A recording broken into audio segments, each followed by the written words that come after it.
Abra sua Bíblia comigo em Atos capítulo 2. O Eros falou que é o último final de semana para fazer inscrição, preço de família, falou não.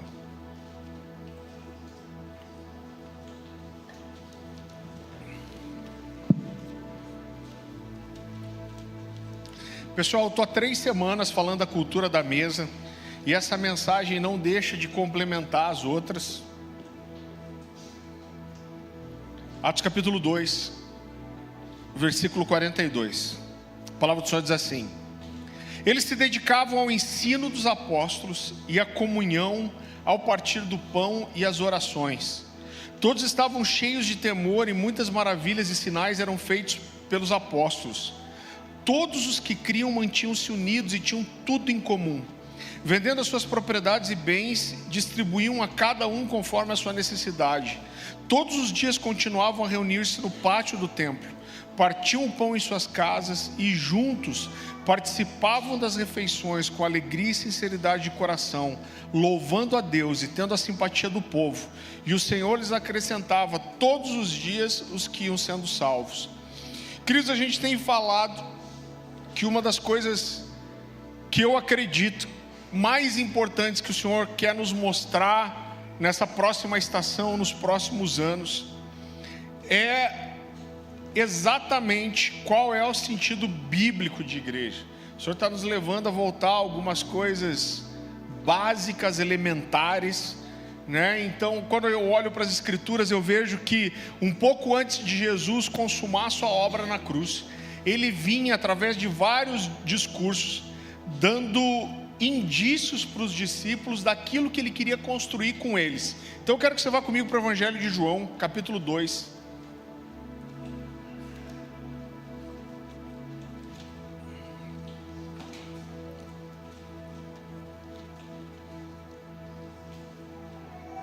Esse aqui talvez seja um dos primeiros textos onde Jesus dá um indício da grande transformação de mente que ele queria fazer. Evangelho de João, capítulo 2, versículo 18. Os mestres da lei questionam Jesus: o que você está fazendo? Questionaram os líderes judeus: que sinal você mostra para comprovar que tem autoridade para isso? Pois bem, respondeu Jesus, destruam esse templo e em 3 dias eu o levantarei.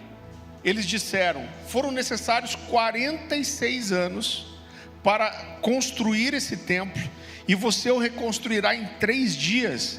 Mas quando Jesus disse esse templo, estava se referindo ao seu próprio corpo. Depois que ele ressuscitou dos mortos, seus discípulos se lembraram do que ele tinha falado e creram nas Escrituras e em suas palavras. Então o que a Bíblia está dizendo é que Jesus fala, o templo era o lugar mais importante de culto, né, de veneração para os judeus, e o templo havia sido destruído, né? O templo de Salomão, Herodes reconstrói, e ele fala aqui de 46 anos para reconstruir o templo. E aí Jesus diz: olha, eu vou destruir, o templo será destruído, eu vou reconstruir ele em 3 dias.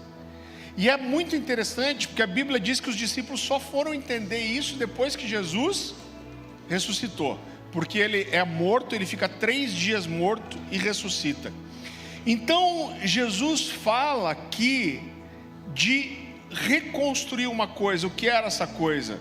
Era o templo, né? Havia um lugar de adoração, aonde Deus era adorado, aonde as pessoas vinham de outras cidades e regiões distantes para adorar o Senhor. Deus tinha pedido aquilo.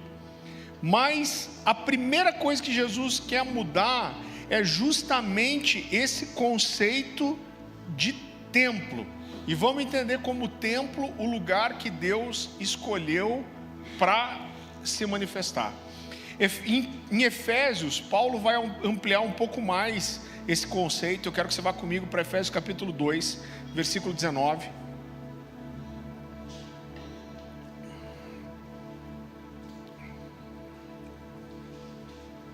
Efésios capítulo 2, versículo 19. A palavra do Senhor diz assim: agora, por causa do que Cristo fez, todos temos acesso ao Pai pelo Espírito. Portanto, vocês já não são estranhos e forasteiros, mas concidadãos do povo santo e membros da família de Deus. Juntos somos uma casa, edificados sobre os alicerces dos apóstolos e dos profetas, e a pedra angular é o próprio Cristo Jesus. Nele somos firmemente unidos, construindo um templo santo para o Senhor. Por meio dele vocês também estão sendo edificados como parte dessa habitação aonde Deus vive pelo seu Espírito. Então Paulo vai trazer aqui pela primeira vez esse conceito de família de Deus, ou de uma família espiritual. E ele vem reforçar a ideia de que o templo não é mais uma construção física, né, mas que a nossa união, na verdade, é o que forma a igreja e faz com que nós sejamos casa de Deus. Eu gosto muito da forma que a NVT traduz esse texto. Ele diz assim: nós somos firmemente unidos nele, e ele é a nossa pedra angular. E queridos, tudo isso vem reforçando a ideia diferente do Antigo Testamento, aonde existia um lugar para adorar, mas que não era mais essa a vontade de Deus, mas que o lugar de adoração era a união dos santos, aonde os santos se reuniam. Pedro vai complementar essa ideia. Então eu quero que você vá comigo agora para 1 de Pedro, capítulo 2, e esse é o nosso texto referência aqui para a igreja. Se você não sabe, a palavra cornerstone significa pedra de esquina ou pedra angular. 1 de Pedro, capítulo 2, a partir do versículo 4. Pedro diz assim: vocês têm se aproximado de Cristo, a pedra viva. As pessoas o rejeitaram, mas Deus o escolheu para lhe conceder grande honra. E vocês também são pedras vivas, com as quais um templo espiritual é edificado. Além disso, são sacerdotes santos. Por meio de Jesus oferecem sacrifícios espirituais que agradam a Deus. Como dizem as Escrituras: põe em Sião uma pedra angular escolhida para grande honra. Quem confiar nela jamais será envergonhado. Sim, vocês, os que creem, reconhecem a honra que lhe é devida. Mas para os que não creem, a pedra que os construtores rejeitaram se tornou a pedra angular. Então, mais uma vez, Pedro vai trazer essa ideia. A gente ama esse texto, que cada um de nós somos uma pedra viva, né? O nome das nossas reuniões nas casas, as Livingstones, vem disso, pedras vivas. Nós somos as pedras vivas que edificam juntas uma casa espiritual, e que o nosso fundamento é uma pedra viva também, que é o próprio Jesus Cristo. Agora, como era essa igreja e essa casa que Jesus começou a construir aqui? Como era essa primeira igreja que foi edificada por Jesus e pelos discípulos? A primeira coisa que eu queria destacar para você é que a gente tem uma tendência de olhar para a igreja primitiva de uma forma, eu vou dizer até meio romantizada, como se ela fosse perfeita. Mas quando a gente olha para a igreja primitiva, a gente vai ver que a igreja primitiva ela estava longe de ser uma igreja perfeita, né? Na verdade, uma coisa que eu quero dizer para você também é que o nosso coração não deve ser o de sermos como a igreja primitiva. Na verdade, o que a gente precisa ser, entender o que Deus quer para nós com isso, é que nós devemos ser a igreja dos últimos dias e não dos primeiros. E quando a gente olha para a igreja primitiva, a gente vai ver que a igreja primitiva tinha sim muitas falhas.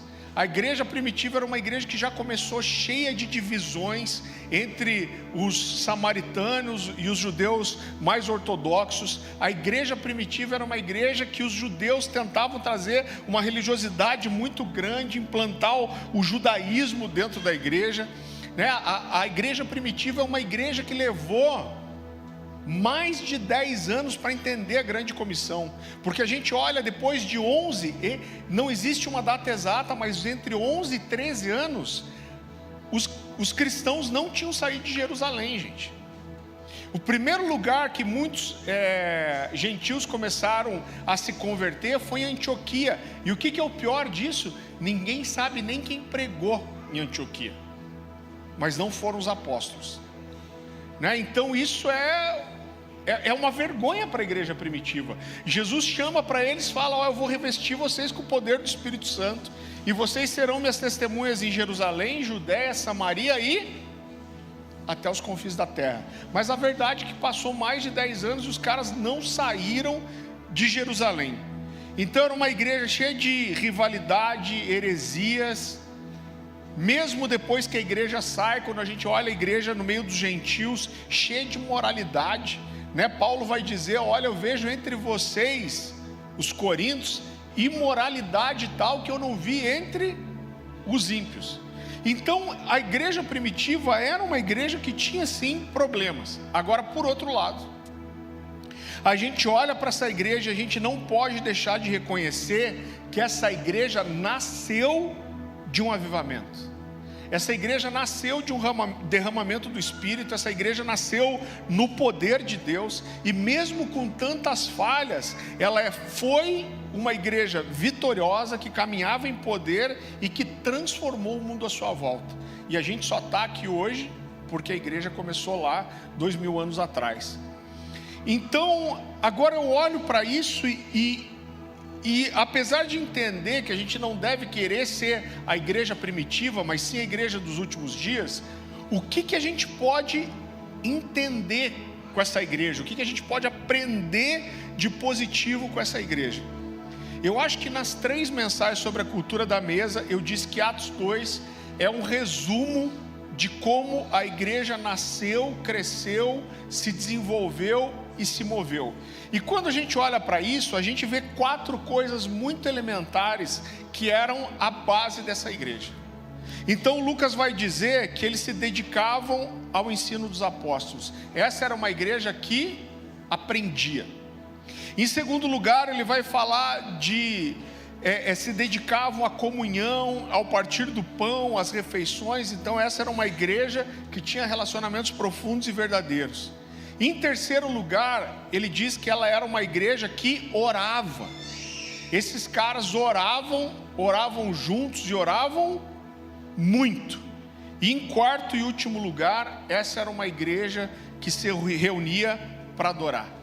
A igreja primitiva era uma igreja que adorava, e a sua adoração era verdadeira, porque ela era fruto daquilo que eles viviam todos os dias na sua vida comum durante a semana.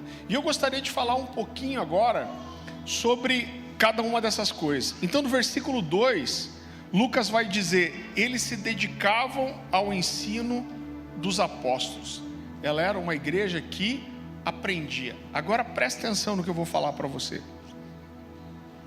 Se eu perguntasse para qualquer um de vocês, e eu falasse assim: olha, quando você pensa na igreja de Atos, quais são as características mais importantes da igreja de Atos para você? Provavelmente as pessoas falariam do poder, das línguas de fogo, das curas e da distribuição dos bens. Normalmente a primeira coisa que eles falam é sobre isso. A primeira coisa que vem na nossa mente é o batismo no Espírito, as línguas de fogo, as curas que aconteciam, como a igreja dividia os seus bens para cuidarem uns dos outros. Mas quando Lucas vai fazer um resumo de como era a igreja de Atos, a primeira coisa que ele diz é que eles se dedicavam ao ensino dos apóstolos. Então essa era a primeira característica. E eu vou discorrer para vocês no decorrer dessa mensagem. Você vai ver que todas as outras coisas estão ligadas a ser fiel à doutrina e buscar o ensino. Todas as outras coisas aconteciam porque havia pregação e porque havia ensino bíblico. Marca o nosso coração ver que a segunda pregação de Pedro alcançou quase 5.000 pessoas. Por quê? Porque a palavra foi pregada. Então a Bíblia fala que eles receberam o Espírito Santo, por quê? Porque havia a palavra de Jesus dizendo: vocês vão receber poder, vocês não devem sair de Jerusalém até que vocês sejam revestidos de poder. Eles tinham comunhão, por quê? Porque Jesus disse que o maior mandamento todos os mandamentos se resumem: amar o Senhor sobre todas as coisas e amar o seu próximo como a si mesmo. Por quê? Porque Jesus ensinou isso. Eles deixaram de ser judeus para serem igreja. Eu não estou dizendo que eles esqueceram as promessas para os judeus, mas eles entenderam que o cristianismo era maior do que o judaísmo. Por quê? Porque houve pregação, porque eles entenderam pela pregação que Jesus era o Messias que foi pregado no Antigo Testamento. Então, querido, a igreja primitiva, ela era uma igreja que se dedicava a aprender a doutrina apostólica. Quando a gente fala de doutrina apostólica, o que é isso? É a doutrina do Novo Testamento. Toda vez que a gente falar de doutrina do Novo Testamento, a gente vai chamar isso de doutrina apostólica. Então olha só, isso mexe muito com o meu coração, porque esses caras estavam no meio de um avivamento. Eles viram Jesus ressuscitar, eles viram o batismo no Espírito Santo, eles viram línguas de fogo. A Bíblia fala deles orando e o prédio tremendo, a terra tremendo. Eles viram paralítico andar, eles viram muitos milagres, libertação. Agora, apesar de todas essas manifestações sobrenaturais, quando eles se juntavam, eles não queriam saber só como se mover no poder, só como se mover na unção, só como falar em outras línguas. Mas apesar de todas essas manifestações sobrenaturais, esses homens da igreja primitiva, eles não deixavam de valorizar o ensino, a doutrina e o conhecimento. E a expressão que Lucas usa é tão forte, porque ele diz: eles se dedicavam ao ensino dos apóstolos. Gente, uma das coisas mais assustadoras para mim até hoje, e eu fico assustado com isso o tempo inteiro, basta você entrar aí no Instagram, no Reels, e você vê qualquer discussão em cima de alguma coisa que foi pregada, de uma pregação bíblica, e você vê como as pessoas não conhecem a Bíblia. Não conhecem, gente. As pessoas dizem, eu acho, eu penso, ou elas usam textos descontextualizados. Eu vejo alguns trechos de pregação, às vezes eu vou ver, deixa eu ver o que o povo pensa disso. E é tanta bobagem nos comentários que você fala: cara, se eu for entrar aqui para explicar, eu tenho que voltar tão antes, que não dá nem para explicar nesse espaço aqui, porque todos os conceitos estão errados, estão distantes da realidade. Então a verdade, gente, infelizmente, é que a igreja, e eu não conheço tanto assim a igreja fora, mas a igreja brasileira é uma igreja que desconhece completamente a Bíblia. As pessoas não têm filtro bíblico para julgar as doutrinas que ouvem. Não existe essa sede das Escrituras, de ser transformado pela palavra, de julgar dentro da própria igreja. Então é muito fácil as pessoas dizerem: quando você vai confrontar um pecado, você não pode me julgar. Quem falou, gente? A Bíblia fala o tempo inteiro sobre isso. É não só um direito nosso julgar o que é certo e o que é errado, mas é uma obrigação. Paulo vai falar que o homem espiritual, ele julga todas as coisas. Aí você vê Jesus falando assim: olhe para uma árvore e pelos seus frutos você vai conhecer o fruto. Não, Jesus diz: pelos seus frutos os conhecereis. Então Jesus está dizendo assim: quando você olha para uma pessoa, você vê o fruto dela e você conhece quem ela é. Você olha para uma pessoa e você está vendo adultério, é um adúltero. Você está vendo imoralidade, é imoral. Você está vendo mentira, é mentiroso. Então Jesus está dizendo: olha, pelo fruto você pode conhecer a árvore. Não é um julgamento? Claro que é, gente. Agora as pessoas não conhecem, elas conhecem partes da Bíblia isoladas, distorcidas, que vêm do quê? Provavelmente de uma pregação bem mequetrefe que eles ouviram e tomaram como uma verdade. Então, inclusive nos púlpitos, a gente está cheio de gente pregando que não conhece a Bíblia, tanto que tem tanta besteira aí. Só que aí o cara está lá na igreja, aí ele ouve uma grande bobagem aqui, ele toma isso como verdade e ele sai divulgando isso. Primeiro erro, ele não tem a Bíblia para filtrar o que ele está ouvindo. E ele, em vez de ir para as escrituras para ver se aquilo é verdade, não. O que as pessoas fazem? Elas propagam aquilo que elas ouviram de alguém. E isso eu vou dizer para vocês, é desesperador. É desesperador. Então aquelas pessoas de Atos, elas estavam vendo os milagres acontecer, elas estavam vendo poder, avivamento, mas elas não abriam mão do ensino dos apóstolos. Eles estavam ansiosos para aprender o que pudessem. Por quê? Porque mesmo os milagres, o poder que acontecia, o primeiro lugar, o objetivo principal desses milagres e maravilhas era confirmar a palavra que era pregada. Eu quero que você vá comigo para Atos capítulo 14.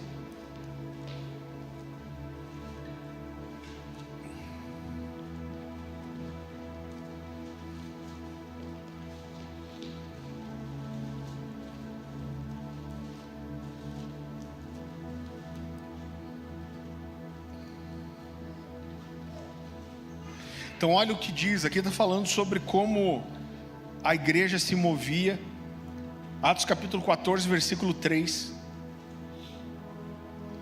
E a Bíblia diz assim: entretanto demoraram-se ali muito tempo, falando ousadamente no Senhor, o qual confirmava a palavra da sua graça, concedendo que por mão deles se fizesse muitos sinais e prodígios. Então vamos tentar colocar as coisas no lugar. Então, por um lado, a Bíblia está dizendo que os milagres e maravilhas aconteciam para testificar que a palavra que era pregada era verdadeira. O que isso está dizendo? Está dizendo para nós que a palavra é mais importante, que Deus faz algo tão sobrenatural, tão maravilhoso como curar, libertar, sarar alguém, porque para honrar a sua palavra. Deus tem um compromisso com a sua palavra a ponto de dizer: eu vou fazer milagres e maravilhas para testificar a minha palavra que está sendo pregada. Então, se por um lado a gente olha para isso, eu digo para você que a palavra era mais importante que o milagre, e eu já vou discorrer mais sobre isso. É claro que por outro lado, a gente não pode desprezar o milagre, porque a Bíblia diz que os sinais seguirão aqueles que creem. Então é uma vergonha para a gente pregar a fé e não manifestar os sinais que a Bíblia diz que seguiriam os que creem. Então a gente precisa dos milagres, a gente deseja os milagres, a gente ora por isso, a gente ora pelos dons, a gente ora por cura, a gente crê, a gente quer cada vez mais manifestações sobrenaturais. A gente só não coloca as coisas em ordem trocada. E sabe por que a palavra era mais importante que o milagre? Porque todo milagre tem prazo de validade, gente. Quem é curado hoje, morre amanhã. A Bíblia diz que quando Jesus morreu, o véu do templo se rasgou. Você lembra disso? A Bíblia diz que a terra tremeu e muitos mortos saíram dos seus túmulos e entraram nas cidades. Cara, olha que loucura isso. Agora, cadê essas pessoas? Morreram de volta, gente. Jesus ressuscitou Lázaro, é um dos milagres mais excepcionais das Escrituras. Cadê Lázaro? Morreu de volta. Então o milagre, ele tem um prazo de validade. Agora, a palavra que é pregada, ela tem a capacidade de transformar a vida da pessoa, não só agora, mas também a sua eternidade. Então a palavra pregada, ela não tem prazo de validade. A palavra eu amo um texto, se eu não me engano, Apocalipse 14, que fala de um anjo no céu, que anunciava o evangelho eterno. Olha que forte isso. Eu amo essa expressão, evangelho eterno. Então a gente tem uma impressão que o evangelho é só até a volta de Jesus, mas a Bíblia vai chamar o evangelho do evangelho eterno. Então a palavra pregada, ela tem a capacidade de transformar a vida, a ação, o comportamento, a história das pessoas agora, mas não só agora, ela transforma também a sua eternidade. Quando a gente olha para Atos 4, por exemplo, na segunda pregação de Pedro, você conhece a história? Eles curam aquele paralítico na Porta Formosa. Aquele paralítico sai pulando. É um cara que estava lá provavelmente a vida inteira mendigando. Eles vão passando vários portões até chegar ao pátio do templo. Eram 9 portões até chegar lá. E juntam uma multidão. Quando Pedro vê aquela multidão, ele está junto com João, eles começam a pregar. Essa é a primeira vez que Pedro fala assim: eu estou anunciando esse Jesus do qual nós somos testemunhas. A Bíblia diz que eles nem terminaram de pregar e as autoridades levam eles presos. Mesmo assim, o número de convertidos cresce para quase 5.000 pessoas. Agora, quando essas autoridades prendem eles, esse texto é muito interessante, porque fala da conversa que os líderes judaicos têm. E eles dizem assim: olha, nós vamos ter que soltar esses homens. Vamos ameaçá-los e soltá-los. Por quê? Porque eles fizeram um milagre, um sinal evidente diante de todos. O que eles estão dizendo? Se a gente matar esses homens aqui, o povo vai vir contra a gente. Então a gente vai precisar soltar, mas vamos ameaçar. Então eles estão falando do milagre, que o milagre não podia ser escondido. Mas quando eles chegam para Pedro e João, eles não tentam proibir Pedro e João de curar, mas eles tentam impedir Pedro e João de pregar. Por quê? Porque a pregação sempre incomodou mais do que os milagres. Curar, eles não proibiram, mas pregar, eles proibiram. Então, queridos, a gente precisa ter uma inconformidade no nosso coração, de não se conformar e não saber alguma coisa. Eu lembro que alguns anos atrás eu estava conversando com um amigo que é pastor nos Estados Unidos, e ele trouxe alguma questão para mim.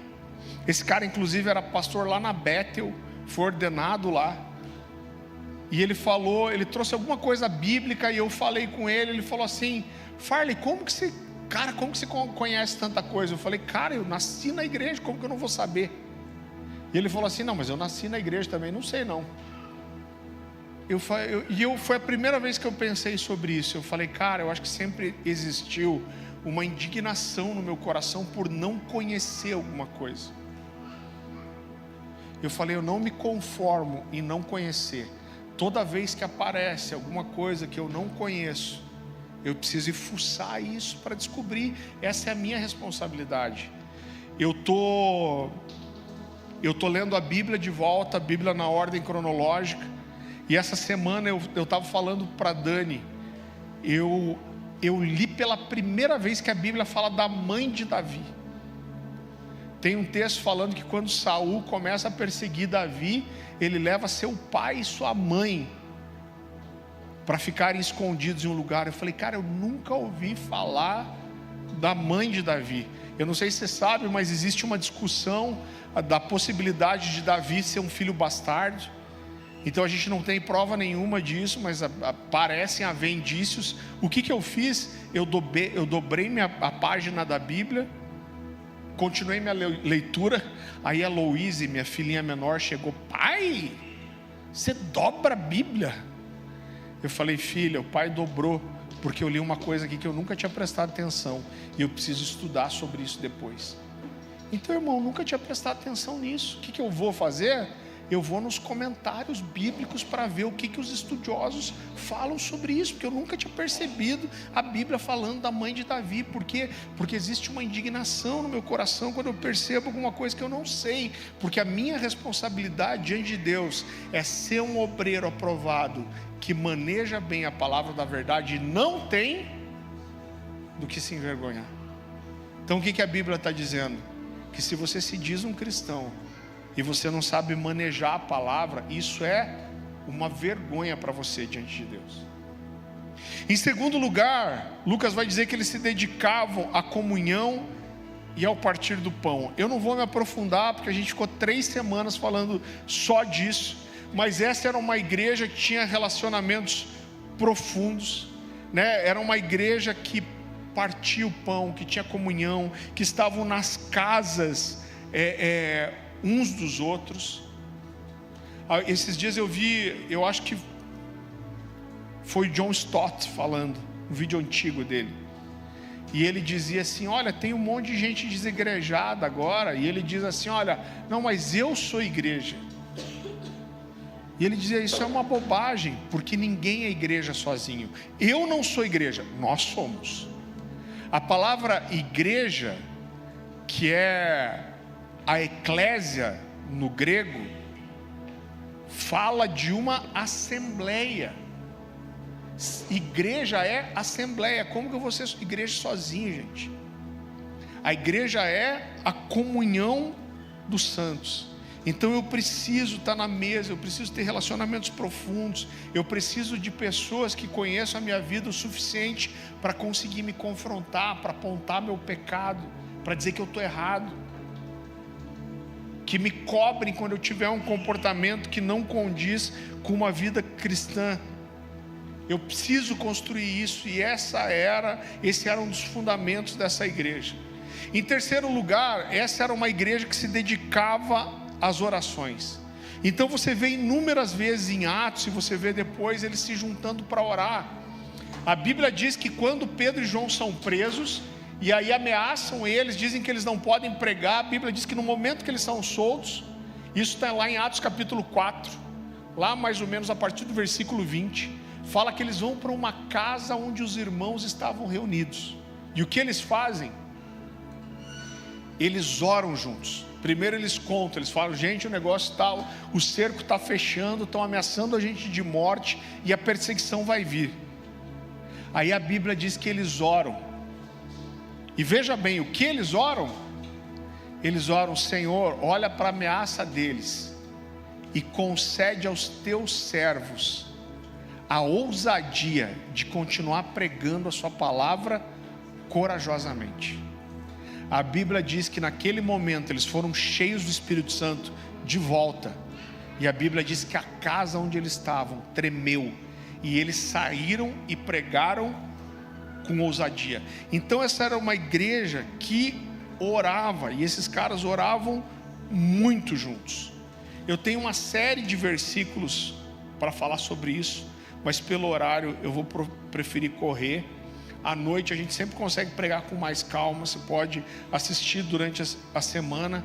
E em quarto e último lugar, Lucas mostra que essa era uma igreja que se reunia para adorar, e a adoração deles era verdadeira, porque essa adoração era fruto de algo que eles viviam. Queridos, eu estava falando com o Diego essa semana, e essa é uma das coisas tão fortes para a gente como igreja.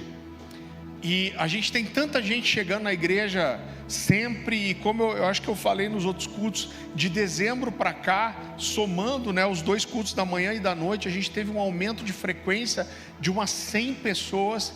E como a gente vê que esses fundamentos da adoração, eles têm que serem trazidos à tona o tempo todo de volta. A gente chega a sentir diferença no culto de quando tem muita gente que é de fora. Então, e eu olho, eu vejo que existe muita confusão sobre os princípios da adoração. Eu sei que é muito bom dançar, pular, chorar, gritar, e isso é necessário. O Diego expõe isso de uma forma maravilhosa, né? Porque tem gente que diz assim: ah, mas eu sou na minha, eu gosto de adorar aqui por dentro, né? Então, só que a Bíblia diz como você deve adorar. Deus está dizendo: me adore com salmos, com cânticos, com gritos, com danças, com palmas. Deus está dizendo: olha, eu quero receber a oração assim. Agora, por outro lado, eu não estou dizendo que essas coisas não são importantes, mas essas coisas sozinhas, elas não significam nada. Inclusive muita gente se apega a isso, fala, tem um monte de gente que vai lá, pula, grita, chora, mas daí sai daqui e está com a vida toda errada. Está errado. Agora, isso não é justificativa para você ter adoração no seu coração e você também não entregar isso para Deus da forma que Ele espera. Né? A Bíblia fala daquele jovem rico que vem correndo, se joga aos pés de Jesus, como ele parecia intenso. Ele fala, mestre, o que eu faço para herdar a vida eterna? Aí Jesus fala, tá fácil, vai, vende tudo que você tem, dá aos pobres, depois venha e siga-me. E o que ele faz? Ele levanta e vai embora. Então ele tinha uma expressão externa que parecia de intensidade, de adoração. E olha só, às vezes a gente tem uma tendência de tratar de uma forma secular a contribuição, e como a gente fala aqui que a adoração, que a contribuição é parte da adoração. Esse jovem vem correndo, se joga nos pés de Jesus de joelho, mestre, eu quero a vida eterna. A Bíblia diz que Jesus o amou. Aonde Jesus pega ele? Nos bens. Fala, dá o que você tem para os pobres. Ele pega e vai embora. Por quê? Porque a manifestação externa era de adoração, mas interna não era. Então, o que Jesus está ensinando aqui é que não adianta você vir correndo, se jogar no chão, gritar, se o seu coração não é dele. Então, a verdadeira adoração, ela é uma resposta bíblica. Eu amo, querido, eu estou correndo aqui para a gente não se demorar. Eu amo quando a Bíblia diz que os verdadeiros adoradores são aqueles que adoram em espírito e em verdade. E não é só isso, a Bíblia diz que o Senhor está à procura daqueles que o adoram em espírito e em verdade, né? Então é muito interessante, porque Jesus, por exemplo, quando fala com aquela mulher samaritana, se lembra da história? A Bíblia diz que Jesus vai no poço, ele pede água para a samaritana, aí a samaritana diz, olha como você está falando comigo sendo judeu. Na verdade ela era judia também. Agora o que acontece, de uma forma bem rápida, só para você entender, a história começa a ficar ruim no tempo do reino dividido. Então quando Salomão morre e o filho dele toma o seu lugar, aliás, quando Davi morre, Salomão toma o seu lugar. Não, gente, perdão, é de manhã, me dá o desconto. Quando Salomão morre e seu filho toma o lugar, Salomão pôs muitos impostos para o templo. Você lembra dessa história? Aí o filho vem, o filho é o Jeroboão ou Roboão? É um ão aí, irmão. Ele divide o povo. A Bíblia fala que Judá e Benjamim ficam em Jerusalém e todas as 10 tribos formam outro reino. E a capital dessas tribos que se separam é em Samaria. Como eles não podiam ir para Jerusalém para adorar, eles construíram um monte de adoração em Samaria. Outra coisa que acontece é que quando o Império Romano domina tudo, o único lugar onde o judeu ficou ortodoxo e manteve as tradições foi em Jerusalém. Conforme se ia se afastando de Jerusalém, essa realidade judaica ela ia se enfraquecendo. Então, para os judeus ortodoxos de Jerusalém, os samaritanos eram um judeu desviado, era um judeu contaminado pela cultura grega. E aí ela fala para Jesus assim, olha, ela diz, aonde que é o lugar de adoração? Porque alguns dizem que é em Jerusalém, mas os nossos antepassados dizem que é em Samaria. E aí Jesus fala assim para ela, que os verdadeiros adoradores são aqueles que adoram em espírito e em verdade. Ele diz mais uma coisa para aquela samaritana. Ele diz assim, vocês samaritanos adoram aquilo que não conhecem. É muito interessante que essa é a mesma expressão que Paulo vai usar em Atenas, no Areópago. A Bíblia diz que Paulo vai pregar no Areópago, dão para ele a oportunidade de falar. E aí eles chegam para Paulo e ele fala assim: qual que é esses novos deuses que você está trazendo? Aquela era uma pegadinha, irmão. Se você estuda a história, um dos principais filósofos deles tinha sido morto no Areópago, acusado de trazer uma nova religião. Então, se esse cara fala que está trazendo uma nova religião, ele podia provavelmente ser morto. Mas Paulo era muito safo, né? E falam para ele assim: quais são esses novos deuses? Ele diz: não, eu não estou trazendo novos deuses. Ele diz: eu estou entrando aqui, andando aqui entre os deuses e monumentos de vocês. Eu vejo que vocês são muito religiosos. E quando eu estava andando aqui entre essas estátuas, eu vi um monumento ao Deus desconhecido. E aí Paulo usa as mesmas palavras de Jesus, porque ele diz assim: aquilo que vocês adoram sem conhecer, eu vou mostrar para vocês o que é. E John Stott diz uma coisa muito interessante. Ele diz que adoração sem conhecimento está fadado em se tornar idolatria. Adoração sem conhecimento é idolatria. Por quê? Porque a adoração, ela nasce de relacionamento. A adoração, ela nasce da revelação que a gente tem de Deus, da revelação que Deus nos dá, dos atributos de Deus revelados na palavra de Deus. Não só isso, mas é a palavra de Deus que vem dizer para nós: adorem. Existe um Deus, esse Deus é assim, e Ele quer ser adorado, e quer ser adorado desse jeito. Então, quando eu olho para isso, querido, eu vejo que a igreja primitiva, ela era tão forte na adoração, porque ela adorava quem ela conhecia, ela vivia aquilo, ela se relacionava com Deus, e a adoração pulava deles, só como uma expressão daquilo que estava dentro. Então, eu costumo usar esse exemplo. Por que um homem procura uma prostituta? Porque ele quer ter com ela sensações, emoções que deveriam ser fruto de uma admiração, uma amizade, o estabelecimento de um compromisso, o firmar de uma aliança, para coroar tudo isso com o sexo. Mas porque ele não quer pagar com tudo isso, ele paga com dinheiro. Só que Deus não se vende. Então não existe adoração verdadeira sem relacionamento. Então, se não existe essa intenção de se relacionar com Deus, de conhecê-lo, de buscar por Ele, não vai haver adoração genuína. Né? Por quê? Porque Deus não recebe uma adoração que é vazia.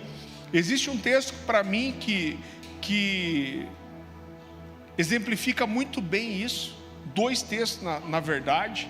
A Bíblia fala que Nadab e Abiú, que eram filhos de Arão, vão oferecer incenso ao Senhor. A Bíblia diz que eles oferecem fogo estranho. A Bíblia diz que sai fogo do altar e consome os dois. Esse texto é tão pesado. Eu amo como o Antigo Testamento ele é rasgado, ele é pavoroso. A Bíblia diz que o fogo consome Nadab e Abiú. E a Bíblia diz que Moisés chega e fala assim: vocês estão proibidos de prantear o seu filho, porque se vocês chorarem por eles, vocês vão ser mortos também. Então olha como Deus está comprometido com a adoração. Agora, depois disso, tem outro texto que eu amo. A Bíblia fala de três homens: Corá, Dotã e Abirão. A Bíblia diz que eles chegam para Moisés, e você sabe que depois que Moisés desce, né, do Monte Sinai, e ele destrói o bezerro de ouro, e aí ele fala assim: quem aqui não caiu em idolatria é comigo pelo Senhor. Só a tribo de Levi chega, e a Bíblia diz que eles deveriam ir atrás daqueles que caíram em idolatria. A Bíblia fala que essa tribo de Levi matou 3.000 homens naquele dia. E a Bíblia logo depois diz que Deus honrou os levitas e separou eles para o sacerdócio e para prestarem os seus ofícios ao Senhor. Então, seja só Moisés, Arão e a sua família que podiam prestar adoração ao Senhor. Mas aí esses três, Corá, Dotã e Abirão, chegam para Moisés e falam assim: quem instituiu você como nosso intermediário? Todos nós podemos adorar a Deus. E aí Moisés nem fez questão de ficar argumentando. Moisés falou para eles: ah, é? Então tá bom. Então vamos fazer o seguinte: amanhã de manhã a gente vai prestar adoração ao Senhor.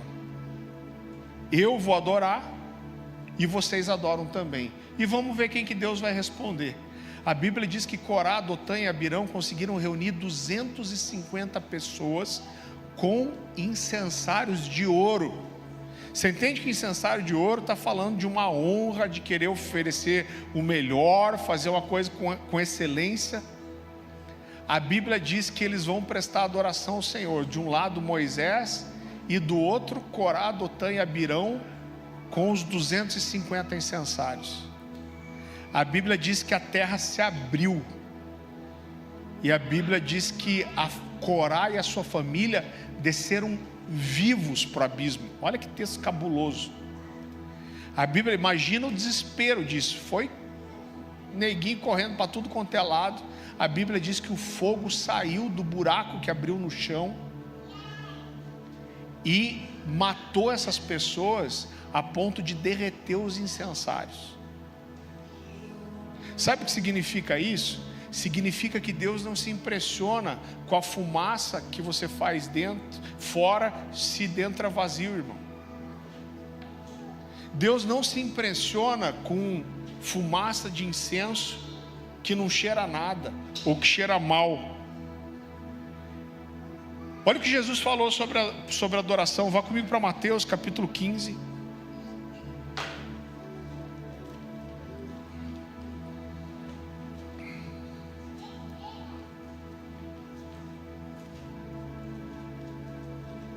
Versículo 7.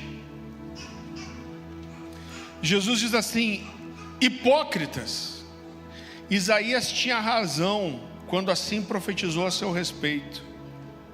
Esse povo me honra com os lábios, mas o coração está longe de mim. Sua adoração é uma farsa, pois ensinam ideias humanas como se fossem mandamentos divinos. Jesus está falando aqui sobre as pessoas que não guardavam os mandamentos e preferiam rituais simplesmente em vez dos mandamentos. Gente, isso é tão forte que a Bíblia diz que lá em Mateus capítulo 5, se você for trazer uma oferta e você lembra que teu irmão tem alguma coisa contra você, você deixa a sua oferta de lado. Você primeiro conserta com o seu irmão e depois você traz a sua oferta. O que Deus está dizendo com isso? Cara, não é só o levantar a mão, não são só as palavras de adoração. O que eu quero é você. Se a sua vida não adora, eu não quero o que você tem para me entregar. Lá em Malaquias, capítulo 3 mesmo, se eu não me engano, a Bíblia fala de pessoas que vinham e lavavam o altar com lágrimas. E falavam: vocês vêm no altar, choram, gemem, e aí me perguntam por que eu não aceito a adoração e as ofertas de vocês. Deus fala: eu vou falar. É porque eu fui testemunha entre vocês e a mulher da sua mocidade. Vocês prometeram fidelidade para elas, mas foram infiéis. Aí Deus está dizendo: sua adoração, suas palavras de adoração, suas lágrimas, sua oferta, eu não quero, pode ficar para você. Sabe por quê? Porque a sua vida não me adora. A sua adoração é vazia. O seu incenso fede. Então existe uma discussão tão grande para entender o que é adorar em espírito e em verdade. Mas eu entendo isso de uma forma simples. É claro que eu não sou tolo de querer bater o martelo em cima disso. Tem tanto teólogo discutindo sobre isso. Mas o que mais parece para mim é que adorar em verdade é que aquilo que eu expresso fora precisa ser condizente com aquilo que eu expresso dentro, gente. Jesus falou assim: os que me amam são quem? Aqueles que adoram muito. Não, a Bíblia diz: os que me adoram são aqueles que guardam os meus mandamentos. Então, para mim, adorar em verdade é que aquilo que eu expresso fora é só o que está dentro saindo para fora. Então, se eu amo Deus, eu adoro de verdade, a minha vida vai expressar isso, meu coração vai expressar isso, meu relacionamento com as pessoas vai expressar isso, a forma que eu lido com as finanças vai expressar isso, as palavras que eu falo vão expressar isso, o meu temor diante de Deus vai expressar isso. Isso é uma vida de adoração. Então, quando a sua vida adora, e aí você abre sua boca, você levanta as mãos, Deus fala: esse é o incenso agradável, eu quero isso aí. Agora, se sua vida não condiz com isso, irmão, eu não sei nem por que eu estou batendo tanto nisso, nem era a minha intenção, nem está aqui. Mas o cara é avarento, é infiel a Deus financeiramente. Aí vem aqui: Deus, eu te amo, você é tudo para mim, tudo é teu. Cara, você acha que Deus vai receber isso? Então, a minha vida, o dia que eu canto aquilo que é verdade aqui dentro, quando a minha vida expressa adoração, quando eu colocar isso para fora, vai ser só consequência. E Deus vai dizer: isso é verdade, e eu recebo. Então, para mim, adorar em verdade é isso. E adorar em espírito é porque só homens espirituais conseguem adorar em espírito. Gente que é carnal não vai adorar em espírito. Você acha que quem é carnal falar: não, agora ativei aqui o modo espiritual e vou entregar a minha adoração? Não vai acontecer. E eu olho para tudo isso, gente, eu quero encerrar com isso. Quando você olha para a igreja primitiva, cara, não tinha técnica de crescimento, de evangelismo. O que era a vida dessa igreja? Esses caras se dedicavam ao ensino, eles estavam juntos na mesa, eles oravam e adoravam. É isso. Eu não canso de dizer isso. A gente está, como igreja, a gente está cheio de coisas que a gente não precisa, mas às vezes a gente não tem as coisas mais elementares de uma vida cristã verdadeira e genuína. Pode baixar a sua cabeça, fechar seus olhos. Senhor Jesus, nós te agradecemos, Senhor, pela sua palavra. Eu te peço que o Senhor venha nos ferir, Senhor, com a tua verdade. Eu me lembro tão bem do dia que o Senhor falou comigo e o Senhor me disse: Farley, olhe para os seus frutos. Olha para os seus frutos e conheça você mesmo. Olhe para os seus frutos e descubra quem você é. Eu te peço que a tua palavra venha ferir nosso coração, Senhor, que haja transformação, Senhor. O Senhor sabe que quando eu clamo por essa igreja, não é uma igreja grande, não é uma igreja cheia, que o meu coração sonha, mas é uma igreja genuína, Senhor, verdadeira, santa, apaixonada, Senhor, desejosa, uma igreja que ora, que busca, uma igreja que se santifica, uma igreja que vive relacionamento íntimo e profundo de verdade, Senhor. É uma igreja que caminha na luz, Senhor, que caminha na verdade, que caminha em integridade, Senhor. Que o Senhor possa nos ferir com a sua palavra, Senhor. Que o teu Espírito nos confronte, Senhor, que o Senhor nos ama. E quando o Senhor nos confronta, isso é a prova do seu amor por nós, Senhor. Que o Senhor possa na sua misericórdia, Deus, nos perseguir, como o Senhor fez com Paulo. Às vezes a gente está aqui recalcitrando contra os aguilhões. Nos ajuda, Senhor, que o Evangelho venha realmente transformar a nossa vida, o nosso coração, o nosso caráter, a nossa alma.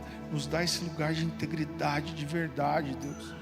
Nos livra de ficar aqui batendo cartão para se sentir bem. Que nós possamos ser consumidos mesmo pela verdade do Evangelho, Pai.